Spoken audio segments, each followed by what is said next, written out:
भक्ति का मतलब होता है प्रेम। और प्रेम कैसे करें तब भक्ति कहलाती है। नारद भक्त सूत्र में नारद जी महाराज कहते हैं, प्रेमैव गोप रामाणा। भक्ति तो तब कहलाएगी आपका प्रेम भगवान के प्रति जब ब्रज की गोपियों ने जैसा प्रेम कन्हैया के लिए किया है, ऐसा प्रेम अगर हृदय में प्रकट हो जाए। कभी ठाकुर जी के लिए हृदय में तड़प उठे ना, कभी ठाकुर जी से मिलने की जो उत्कंठा है, वो व्याकुलता है, उस तीव्रता तक पहुंचे, ऐसी स्थिति जब तक नहीं होती है, जब तक ऐसा प्रेम नहीं होता है। प्रेम तो घर के चपरासी के नौकर के सबके सामान्य, उससे ठाकुर जी रीझने वाले नहीं। रीझत राम स्नेह निशोते। निशोते का मतलब जहाँ से कई जगह जो प्रेम, जिसका प्रेम कई जगह बट रहा हो, कई स्रोत, जैसे नदी होती है ना, नदी में से कई नहर निकल जाएं, कई स्रोत निकल जाएं, तो नदी क्या होती है? सूख जाती है, नदी का अस्तित्व खत्म हो जाता है। ऐसे ही हमारा आपका जो प्रेम है वो कई धाराओं में बट गया है। जननी जनक बंधु सुत दारा, तन धन भुवन सुहृद परिवारा, सबकी ममता ताग बटोरी, मम पद मनहि बांध बट डोरी। सब तो ऐसे निशोते प्रेम से भगवान को अगर रिझाएंगे तो ठाकुर जी महाराज कृपा करेंगे। बाकी तो ठीक है, कहला रहे हैं संसार की, ये तो संसार का व्यवहार है मात्र, इससे आगे और कुछ नहीं होने वाला। लाभ होगा कि नहीं लाभ होगा, लोग भले, आजकल तो कथा में हमने सुना, एक लोग कह रहे थे तो हमारी कथा सुन लो, तुमको मोक्ष मिल जाएगा, हम ताम्र पत्र पर लिख करके दे देंगे। लो भैया, कथा सुनाने वाले का ही क्या होगा यही नहीं पता है। और जो ऐसा देखो, जो ऐसा कहता है ना, उसके पास कुछ होता जाता नहीं है। किसी प्रेमी भक्त के पास जाओ और आप कहो महाराज आप तो भगवान से प्रेम करते हैं, कितना प्रेम? बोले कहाँ भैया भगवान से, वो नकारे। किसी आप बता जिसके पास बहुमूल्य हीरे जवाहरात हो, उससे जाकर के कहो आपके पास कितने हीरे जवाहरात? ना भैया कहाँ हमारे पास, हम तो देखते हो फटा पुराना कपड़ा पहन करके घूमते, हमारे पास कहाँ है। जिसके पास जो होता है वो उसका बखान नहीं करता है, और जिसके पास अगर होवे और वो बखान शुरू कर देवे तो हीरे जवाहरात जिसके पास होवे रोज बखान करे तो डाकू आकर के लेकर के चले जाएंगे। और जिसके हृदय में प्रेम और भक्ति होवे वो अपनी प्रेम और भक्ति का अगर बखान शुरू कर देवे वो भी गायब हो जाएगा धीरे धीरे। और जो स्वयं वैकुंठ देने के लिए तैयार है उसके पूछिए क्या स्थिति होगी। तो कहने का तात्पर्य ये है कि प्रेम का तात्पर्य है भक्ति, क्योंकि भक्ति का आख्यान वर्णन करना है ना, तो हम आप पहले भक्ति क्या है उसको समझें। भक्ति ये है अपने से जो बड़े जन होते हैं उनमें प्रेम करना भक्ति होती है। जैसे माँ से प्रेम करे तो मातृभक्ति, पिता से प्रेम करे तो पितृभक्ति, पर माँ बेटा से प्रेम करे वो भक्ति नहीं कहलाती। वो तो जो अपने से श्रेष्ठ जन होंगे उनमें तो सबसे श्रेष्ठ कौन है? सबसे श्रेष्ठ भगवान। तो अगर सबसे श्रेष्ठ से प्रेम करेंगे तो सबसे श्रेष्ठ भक्ति हो। इसीलिए भक्ति करना है, प्रेम करना है। तो ठाकुर जी महाराज से अणोरणीयान महतो महीयान, जो महान है उन महान से भी महान ठाकुर जी महाराज हैं, तो अपने प्रेम को उस महान से लगा देवें तो भक्ति भी महान हो जाएगी। तब वो भक्ति सायुज्य कारिणी हो जाएगी, नहीं तो पतन की ओर चला जाएगा। कहने का तात्पर्य है भक्ति को हम आप समझें। अब श्री जो व्यास जी महाराज पद्म पुराण में महात्मा का वर्णन कर रहे हैं उसका संक्षिप्त रूप से हर बार तो वर्णन करते ही आ रहे हैं, कुछ ना कुछ अलग, एक ही कथा को एक ही बार वैसे बार बार दोहराते रहें तो जो विशेष बातें जो जल्दी के कारण छूट जाती हैं उसको फिर किसी दूसरी कथा में लेते हुए उसको आगे चलना है, क्योंकि अपने सबको तो समझदारी से काम करना है ना समझी वाला काम। और कैसेट है भी नहीं कि बजते रहे, केवल जो एक बार बज गए वही बजते रहे। प्रार्थना करते हैं सच्चिदानंद रूपाय विश्वोत्पत्त्यादि हेतवे तापत्रय विनाशाय श्री कृष्णाय वयं नमः। भगवान सतचित आनंद स्वरूप हैं, इसका वर्णन पहले भी कथाओं में कर चुके हैं। तो ऐसे ठाकुर जी महाराज जो विश्व मतलब संसार की उत्पत्ति और प्रलय सबके हेतु, जो परमात्मा तापत्रय तीनों ताप को विनाश कर देते हैं, ऐसे श्री कृष्ण चंद्र को वयम नुमः मतलब हम सब प्रणाम करते हैं। अब यम प्रव्रजंत मनुपेतमपेत कृत्यम द्वैपायनो विरह कातर आजुहाव पुत्रेति तन्मयतया तरवो विनेदु तम सर्वभूत हृदय मुनिमान दोषी। श्री शुद्ध जी महाराज अपने गुरुदेव श्री सुखदेव जी महाराज को प्रणाम करते हैं, जो जन्म लेते ही प्रव्रजंत मतलब संन्यास ग्रहण कर लिए। संन्यास ग्रहण कर लिए, संन्यास का मतलब ये नहीं है न्यास सब कुछ छोड़ देना, न्यास मतलब छोड़ना, सम्यक प्रकारेण न्यास कर देना। और जब सब कुछ छोड़ दिया है, सुखदेव जी से बड़ा सन्यासी कौन होगा? जन्म लेते ही माँ का दूध भी नहीं पिए तो यम प्रव्रजंत अनुपेतम कोई भी संस्कार का जात कर्म संस्कार ही नहीं हुआ है, पैदा होने के बाद जात कर्म होता है वो भी नहीं हुआ है, तो यज्ञोपवीत आदि संस्कार कैसे होंगे? अपेत कृत्य है। और उनके पीछे उनके पिताजी व्यास जी महाराज प्रेम पुत्र के प्रेम में पुत्रेति तन्मयतया सर्वो विनेदु, पुत्र पुत्र कहते हुए आ रहे हैं तो सर्वभूत हो गए। वृक्ष लता पत्र नदियां जल सब से आवाज आ रही है, पुत्र पुत्र कह रहे हैं तो हाँ पिता कह करके बोले। व्यास जी महाराज गए, समझ गए सामान्य पुत्र नहीं है हमारा, और समझ करके व्यास जी महाराज लौट करके चले आए। ऐसे सर्वभूत हृदय मुनिमान तोस्मी, ऐसे मुनि जो सुखदेव जी हैं उनको हम प्रणाम करते हैं। नैमिषारण्य में भगवान की कथा सुनाने के लिए 88,000 सौनकादिक ऋषि, कितने हैं? 88,000 सौनकादिक ऋषियों को कथा सुनाने के लिए श्री सूत जी महाराज एक वट वृक्ष के नीचे प्रशस्त वेदी पर विराजमान होकर के सबको कथा सुना रहे हैं। नैमिषे सूतमासीनम अभिवाद्य महामतिम कथामृत रसास्वाद कुशला सौनको प्रवी। जो कथा सुनने में कुशल हैं ऐसे सौनक जी महाराज ने सूत जी से कहा, हे गुरुदेव आप हमको कथा वर्णन करके सुनाई। सूत्याख्यायी कथा सारम मम कर्ण रसायनम, हमारे कान को जो रसायन के समान प्राप्त हो गए ऐसी कथा सुनाइए। कहते हैं कैसी कथा? कहते हैं अज्ञान रूपी जो अंधकार है उस अंधकार को नष्ट करने के लिए, जैसे संसार के अंधकार को सूर्य नष्ट करता है, वैसे ही हमारे अज्ञान रूपी अंधकार को नष्ट करने के लिए आप कथा वर्णन करके सुनाइए। कहते हैं भक्ति और ज्ञान से परिपुष्ट होवे जो हमारे विवेक को बढ़ावे, प्रभु ऐसी कथा सुनाइए।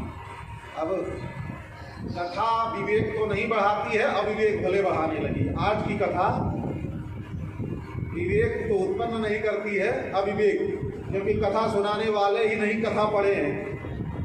अब उनको मालूम ही नहीं है जो सुनी सुनाई बातें। देखो दो बात होती है, या तो आचार्य गुरुजनों के समीप बैठ करके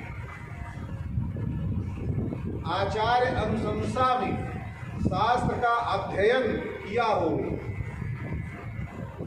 या तो उसको बात समझ में आएगी, और या तो फिर भगवत कृपा से साधना पूर्वक ज्ञान प्राप्त किया होगे, तब सच्ची बात निकलेगी।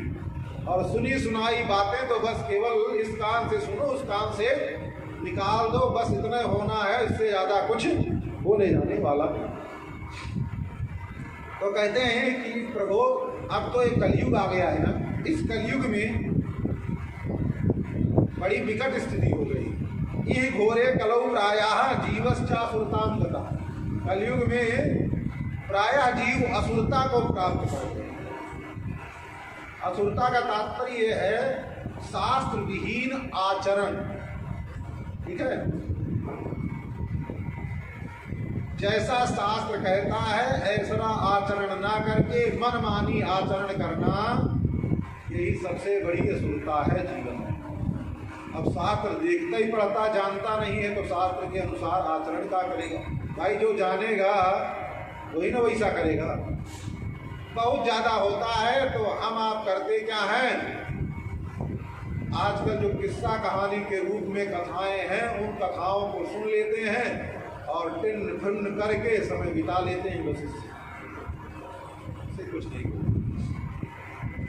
तो इसीलिए क्लेश क्रांतस्य तस्यैव शोधने के परा, इसीलिए सब दुखी। अच्छा किसी से जा करके पूछो, भैया तुम पूर्ण रूप से सुखी हो? पूरे अहमदाबाद में कल से भेजिए सबको, घर घर पता करके आओ, हाँ, कि कौन कितना सुखी है। 99% में कोई 2-4 होवे जो कह देवे, वो भी पता नहीं साँच बोले कि झूठ बोले कि हम पूर्ण रूप से सुखी हैं। कोई ना कोई कष्ट कहीं ना कहीं घेरे बैठे हो। और पहले जमाने में, आज कहीं 40 साल 30 साल पहले, सब भगवान की कृपा से सब, क्योंकि इतना जो है मारा मारी उस समय नहीं थी। तो ये स्थिति हो गई है, क्योंकि उस समय असुरता इतनी व्याप्त नहीं थी, मन इतना बिगड़ा नहीं हुआ था। ये जितना ही सांसारिक वस्तुएं चारों तरफ घेरती जाएंगी, मन उतना ही विकृत हो जाएगा। ऋषि महर्षि लोग प्राचीन काल में काहे को जाकर के गिर गुहा कंदरा में तपस्या करते थे। अब आज लोगों को बहाना मिल गया है, शास्त्र की ही बातों को, शास्त्र को ही काटने के लिए तैयार हो जाते हैं। अब शास्त्र में आ गया कि बने भी दोषो प्रभवंती रागिणा। अब लोग कहेंगे नहीं, इससे अच्छा घर में बैठे रहो। अरे वो तो किसी व्यक्ति के लिए कह दिया गया है, पर आप एकांत में जा करके निवास करके देखो ना, कुछ दिन एकांत में इस जन संसदी से दूर रह करके, जहाँ बिल्कुल कोई मनुष्य की ध्वनि तक ना आ रही हो, रह करके वहाँ भजन करके देखिए, तब भजन का जो आनंद मिले, तो फिर उसके बाद आकर के कहिए ना, या कुछ नहीं, जीवन में कोई अनुभव नहीं, सुनी सुनाई बातें केवल कहना, बस लपेटना और कुछ कहना। ऋषि महर्षि लोग, उनके पास इतनी बुद्धि नहीं थी, वो नहीं समझते थे, वो पढ़े लिखे नहीं थे, बेकार में गिरी गुहा में चले जाते थे, लाखों वर्ष तक तपस्या करते। अरे कुछ मिल, इसीलिए गए और इसीलिए ऋषि लोगों ने प्राप्त किया। हम लोग केवल खाली जबान है, बिना लगाम की, जो मर्जी आती है बोल जाते हैं, इसलिए ठन गोपाल है, कुछ मिला जुला नहीं, केवल बात ही बात करते हैं, बस इतनी सी होती है। तो कहते हैं ऐसी बात कुछ बताइए कि श्रेयसाम यद अवे श्रेया पावना नाम च पावन, जिससे कल्याण का भी कल्याण हो जावे और पवित्र भी पवित्र हो जावे। कृष्ण प्राप्त करम सस्वत, और जिससे भगवान श्री कृष्ण चंद्र की प्राप्ति हो जावे, ऐसा कुछ साधन आप हमको बताइए। देखिए प्रश्न भी करे, कुछ ऐसा प्रश्न। हम लोग प्रश्न भी करते हैं तो ऊट पटांग, बिना मतलब, जिसका कोई मतलब नहीं। और वो प्रश्न किस लिए करते हैं? अरे महाराज को भी कुछ आता है, समझते हैं कि नहीं समझते लोग? अरे प्रश्न जिज्ञासा के लिए होता है। जिज्ञासा तो किसी को रही नहीं है। सबसे बड़ा गुरु तो आजकल, पहले टीवी था, टेलीविजन आ गया था, उसमें इतने मूर्खों ने, उसमें जो टेलीविजन में सभी बनाए हैं ना आजकल सीरियल वीरियल, इतना मूर्खतापूर्ण वो सीरियल है कि जो नहीं हो नास्तिक होगा उसको 2-4 बार देख लेगा तो वो नास्तिक हो जाएगा। ऐसी ऐसी शिक्षा भगवान जो उसमें भगवान का रूप धारण किए हैं उनसे ऐसी ऐसी शिक्षा दिलवाएगा कि अच्छे भले आदमी का भी बना बनाया हृदय वो भी बिगड़ जाएगा। और उसका भी बाप इंटरनेट आ गया है, टीवी का, ये तो मत पूछिए, ये सबका गुरु तैयार हो गया है। इससे कुछ नहीं होने वाला, इससे तो बिगड़ेगा। अरे किसी ज्ञान प्राप्त, भगवत प्राप्त महापुरुष की सन्निधि में जा करके जब ज्ञान प्राप्त करेंगे तब ज्ञान होगा। ये जवानी ज्ञान से कुछ होने जाने वाला। ब्रह्म ज्ञान बिन नार नर करहि न दूसर बाप, और कौड़ी लागे मोह बस करहि विप्र गुरु। ज्ञान का मतलब ये नहीं है, ज्ञान का मतलब ये है कि ज्ञान जो धारण हो जावे, जो जीवन में उतर जावे, वो ज्ञान है। और ऐसा ज्ञान किससे मिलेगा? टीवी से नहीं मिलेगा, इंटरनेट से नहीं मिलेगा। खोपड़ी में खुराफात भर जाएगा, टीवी से भी खुराफात भर जाएगा और इंटरनेट से भी खुराफात भर जाएगा। पर आचरण में जो आने वाला ज्ञान है किसी आचरणवान पुरुष से ही प्राप्त होगा, इसके पहले प्राप्त नहीं हो सकता है। ये जीवन में अनुभव करना अगर चाहेंगे तो पता चलेगा, ऐसे तो कुछ नहीं पता चलने वाला। यह श्री शौनक महर्षि सुखदेव जी से कहते हैं कि कृष्ण प्राप्त करम सत्सत साधनम तद्वदाधुना। अधुना मतलब अब प्रभु आप ऐसा साधन वर्णन करके बताइए जो भगवान श्री कृष्ण को प्राप्त करा देवे। संसार में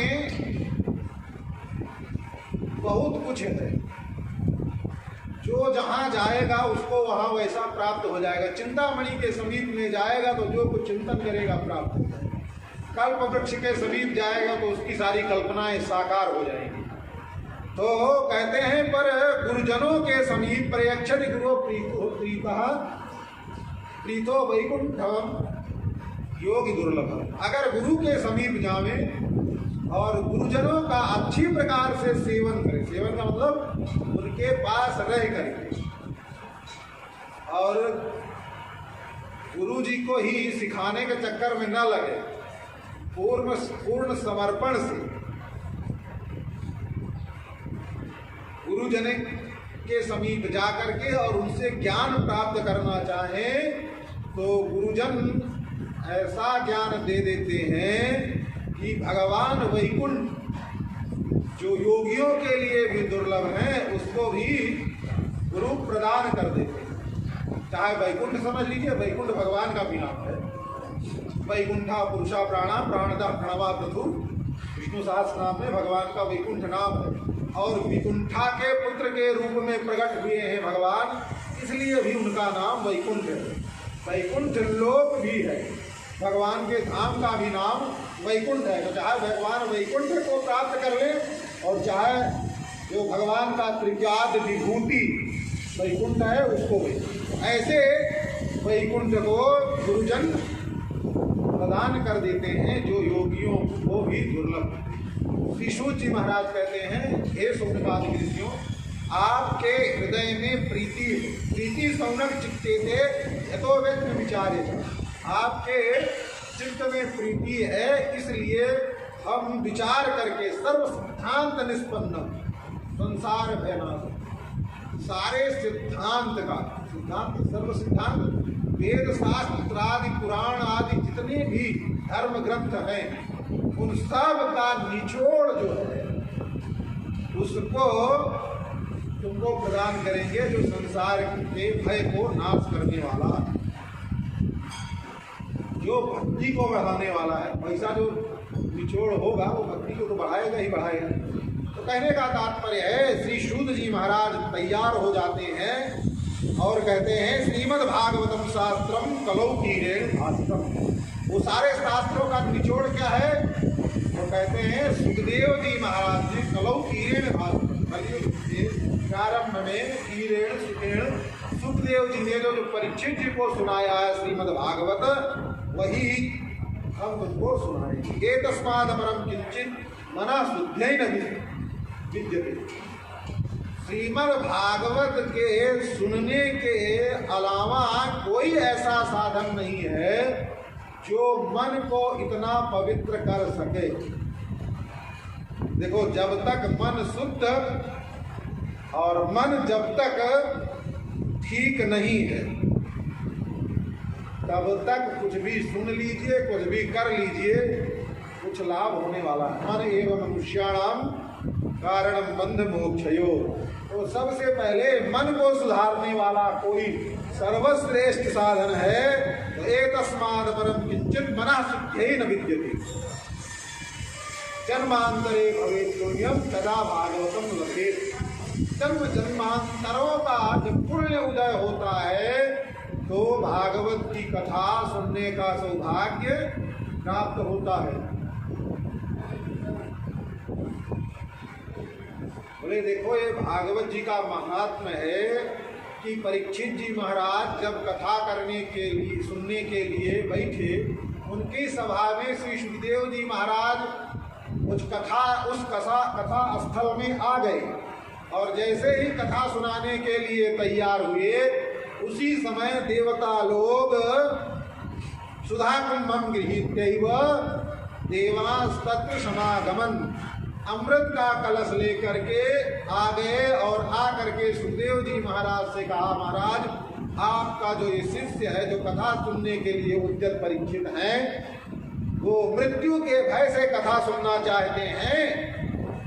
ऐसा करिए, आप हम अमृत का कलश ले आए हैं, इनको आप अमृत पिला दीजिए और आप जो इनको कथा सुनाने जा रहे हैं वो कथामृत आप हमको पान करा दीजिए। सुखदेव जी महाराज ने कहा, बड़ी अच्छी बात है, चलो मौके पर मिल गया। भाई श्रोता योग्य है कि नहीं? परीक्षित जी के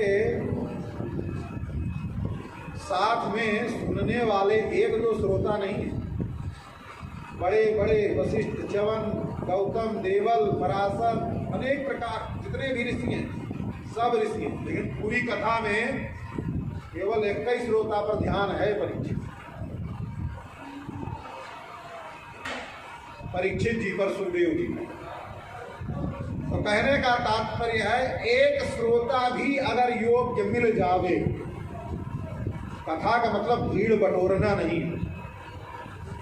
बहुत भीड़ बटोर करके कथा सुनेंगे तो क्या होगा? आजकल जो कथा सुनने वाला होता है ना, तो उसको बेचारे केवल व्यवस्था करते हो, नाना जी कहीं नाराज ना हो जाए, कहीं मामा जी नाराज ना हो जाए, कहीं उनको चाय पिलाना है, कहीं उनको पानी पिलाना है, इसी में करते करते कथा बेचारा सुन ही नहीं पाता है, आयोजन के चक्कर में रह जाता है। बस आयोजन उसको हाथ मिलती है, कथा मिलती ही नहीं। तो बहुत ज़्यादा भीड़ बटोरने के लिए जरूरत नहीं, ऐसी भीड़ मत बटोरो जो स्वयं बिना किसी लाग लपेट के, बिना माना अपमान के, जो कथा के प्रति प्रेमी रसिक होंगे, वो कथा सुनना चाहें, उनको कथा सुनने दें। और नहीं तो मान मनव्वल आए वाले आएंगे तब तो कथा चली जाएगी, कथा फिर किसी मतलब की नहीं रह जाएगी। तो परीक्षित जी महाराज को संबोधित करते हुए श्री सुखदेव जी महाराज ने सोचा कि अब चिलवा की परीक्षा भी कर लेनी चाहिए। हमसे कथा सुन रहा है तो कथा सुनने के योग्य है कि नहीं, कहीं किसी लालच से या मृत्यु के भय से कथा तो नहीं सुन रहा। परीक्षित जी महाराज ने गुरुदेव के आशय को समझ लिया। गुरुदेव सुखदेव जी ने कहा परीक्षित जी की तरफ ले जाओ। तो परीक्षित जी महाराज ने गुरुदेव के आशय को समझ करके कहा, गुरुदेव हमको ये कथा लोगे। महाराज ये जो अमृत लेकर के आए हैं ये तो कांच के समान है और जो आप कथा सुना रहे हैं वो मणि के समान है। जिस मणि की कोई कीमत नहीं, और कांच का टुकड़ा तो कांच का टुकड़ा होता है। महाराज कांच का टुकड़ा होता तो चमकीला ही है, फिर कभी कभी चुभ भी जाता है। तो शरीर का भी जो लिया दिया लेकर के वो चला जाता है। वो कांच जब चुभना शुरू करता है ना, तो जितने निकालो उतने अंदर जाता है। कांच का ये दोष होता है कांच का। तो कहते हैं कि ब्रह्मरातो विचार्यैव देवांस तत्र जहां। कहते हैं ब्रह्मराज श्री सुखदेव जी महाराज ने परीक्षित जी के अंतःकरण को समझ लिया, कथा की और प्रति जो भावना परीक्षित जी की थी, तो सुखदेव जी महाराज ने देवताओं को वापस किया। तब वो देवता लोग ब्रह्मा जी के पास गए और जा करके, और भी था अभक्तांश तत्र, कहते हैं अभक्तांश्च विज्ञाय ना ददौसा कथामृतम। देवताओं को अभक्त समझा। कहने का तात्पर्य ये है कि जो भगवान के भक्त न होवे, यह न कही सकही हठशील, जो मन लाय न सुन हरि लीले। जो दुर्विनीत व्यक्ति हो, जो मन लगा करके कथा ना सुन रहा हो, किसी को जबरदस्ती कथा नहीं सुनाना चाहिए, नहीं तो कथा का वो अपमान हो जाता है। जिसकी लालसा होवे कथा सुनने में, ऐसे जीव को कथा सुनाना चाहिए। कहते हैं इसीलिए श्रीमद् भागवत की कथा देवताओं के लिए भी दुर्लभ है। और जब कथा सुनने के बाद राज्यों मोक्षम तदापीक्ष पुरा धातापि विस्मितः, कथा सुन लेने के बाद राजा परीक्षित का जब मोक्ष हो गया, तो ब्रह्मा जी महाराज की खोपड़ी में बात समझ में नहीं आई, ये क्या हो गया। हमने तो इतना वेद शास्त्र में सब वर्णन किया है, चारों वेद तो सबसे पहले ब्रह्मा जी महाराज को ही प्राप्त हुआ है। इतने साधन है, उन साधनों से भगवान की प्राप्ति में कितना समय लग जाता है, और ये कथा सुनने मात्र से इसको मोक्ष की प्राप्ति हो गई परीक्षित को। ऐसा विचार करके ब्रह्मा जी महाराज ने सत्यलोक में एक तराजू लगा, सत्यलोके तुलाम बद्धा तोलयत साधनांत्यजा। अन्य जो साधन है उन साधनों को एक पड़ले पर रखा, दूसरे पर श्रीमद् भागवत का पुण्य। तो लघुन्यान्यानि जातानि गौरवेण इदम महत्। और जितने साधन थे वो लघु हो गए, पर श्रीमद् भागवत रूपी साधन को जो जीवन में अंगीकार कर लेता है, उसका कल्याण हो जाता है। ऐसा समझ करके ब्रह्मा जी महाराज ने भी प्रणाम किया। मेनिरे भगवत रूपम शास्त्रम भागवतम कलो। भागवत ग्रंथ मात्र नहीं है, भागवत पुराण मात्र नहीं है, भगवान का स्वरूप है। ब्रह्मा जी महाराज ने भी जान लिया कि पठनात् श्रवणात् सद्यो वैकुंठ फलदायकम।